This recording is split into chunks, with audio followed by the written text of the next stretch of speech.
IIT ISM Dhanbad ने भारत और Europe के बीच एकेडमिक सहयोग को नई दिशा देने के उद्देश्य से 9वीं जनरल असेंबली मीट का आयोजन किया जा रहा है। नमस्कार, आप देख रहे हैं मिरर मीडिया, मैं हूं अंजलि। इस महत्वपूर्ण बैठक में देश के 14 आईआईटी और एनआईटी संस्थान भाग ले रहे हैं।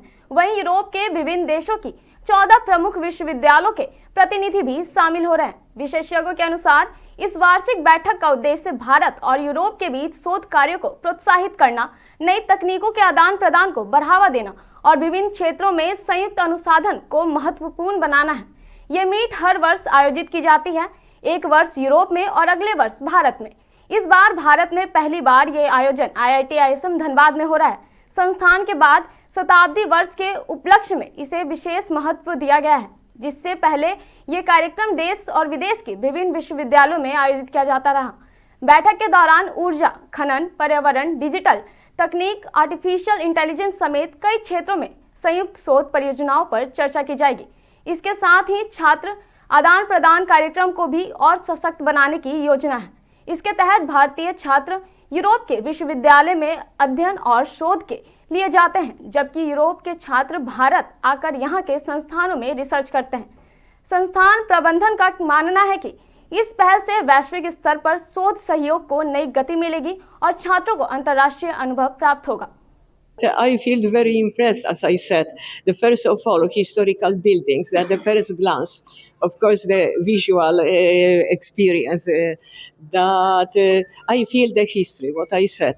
That also I feel the tradition of the education here in teaching and holding the high quality of the institution, preserving the tradition and developing, because from this what I have heard, that the first steps of ISM were slower, naturally, but after some time it split up a lot.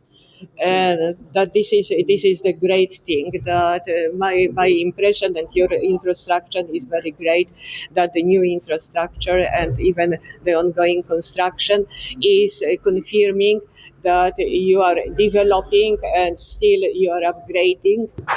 As मैं इस assemblies को heritage assembly बोलते हैं और मैं उसका vice president हूँ, professor हूँ केमिकल इंजीनियरिंग का आईआईटी रुड़की में। इस असेंबली में 14 यूनिवर्सिटीज़ हैं यूरोपियन यूनियन से और लगभग इतनी ही 14 यूनिवर्सिटीज़ हैं और आईआईटीज़ एनआईटीज़ हैं भारत से। और हम दोनों जगह का इस असेंबली का मकसद ये है कि दोनों सारी यूनिवर्सिटीज़ आपस में कोलैबोरेट करें और रिसर्च करें मिलकर। तो ये हेरिटेज असेंबली ये 9वीं बैठक है। तो हर साल में एक बार बैठक होती है और हम लोग एक बार भारत में करते हैं, एक बार यूरोप में करते हैं। और इसका पर्पस यही है कि हम लोग आपस में मिलकर काम करें, जिसमें हम बच्चों को आपस में एक्सचेंज करें, जिससे यूरोप से बच्चे यहाँ के कुछ एक सेमेस्टर से एक।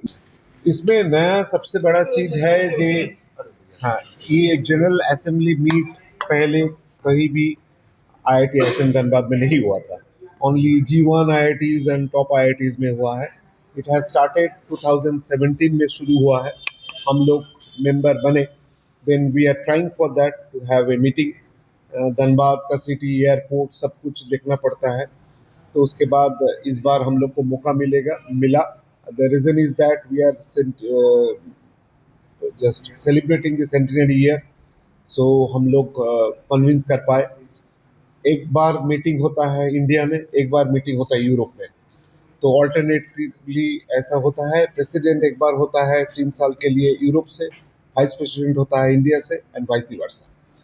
तो हम लोग रेगुलर बेसिस में पार्टिसिपेट कर रहे हैं। इंटरनेशनल रैंकिंग के लिए ये सब प्लेटफॉर्म बहुत ही ज़रूरी है। एंड टुडे, आज का डेट में जब यूएसए के साथ रिलेशंस थोड़ा सा दिक्कत है, वॉर चल रहा है, China is not the best country to collaborate with that. India के लिए और कोई ऑप्शन नहीं, यूरोप के लिए भी कोई ऑप्शन नहीं इंडिया, और दोनों मिलके ही सबसे बड़ा mother of all deal sign किया है। एंड यूरोप के साथ हमारा यूनिवर्सिटी और ये सबका कोलैबोरेशन बहुत अच्छा है।